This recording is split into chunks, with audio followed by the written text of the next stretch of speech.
Good morning sa inyo guys, ito nga pala yung isa sa mga dahilan kung bakit lumulutang yung mabibigat na barko dito sa karagatan for today's video. Grabe, napakadelikadong trabaho, kailangan mo pa ng permit para lang makapasok dito, pero bakit ako matatakot? Kasama ko naman si Papa G, let's go! Guys, bababa na kami guys. So ayun na nga guys, marahil marami nagtataka sa inyo kung paano nga ba lumulutang yung isang napakalaking barko dito sa karagatan na gawa pa sa bakal. Sheesh! Madali lang yung sagot dyan, meron kasing pakpak yung barko namin, kaya kayang-kaya niyan lumipad, joke lang. Kahit ako guys, hindi rin makapaniwala, lalo na pag kinakargahan ng mga mabibigat na bagay yung barko namin. Tulad ng mga container, truck, kotse, motorsiklo, pati na rin pasahero, lalo na pag broken, ang bigat sa loob niyan, oh shit. Kaya para hindi ka na mag-overthink, ipapakita namin ni Papa G yung mga nakatagong sikreto, bakit lumulutang yung barko, let's go!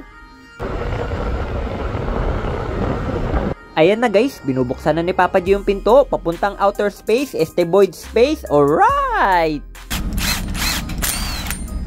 Kaya pala yung natin guys, yan o, binubuksan niya yung ano.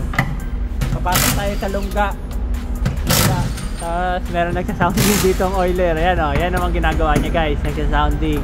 Nandyan pala sa loob niyan guys yung dahilan kung bakit lumulutang yung barko, Omsim! Take note guys, lalo na sa mga bagong seaman, ito nga pala yung mga ginawa namin bago pumasok dito, sundan nyo na lang kung ayaw nyo maging kwento. Sheesh! Dyan kami papasok guys. Ayan, tilim yan guys. Ewan ko lang kung may makita pa kayo dyan. Dyan kami papasok guys. Yay, bodega! Unang ginawa bago magsimula, kumuha ng permit para insured ka kung sakaling may mangyaring masama, wag naman sana, oh no! Tapos pag nabuksan na, pasingawin, huwag kang magmamadaling pumasok, buhay ang nakasalalay, kung pwedeng lagyan ng blower, gawin. After mapasingaw guys, hindi pa rin pwedeng pumasok kasi may kailangan pang ilaglag si third mate na device.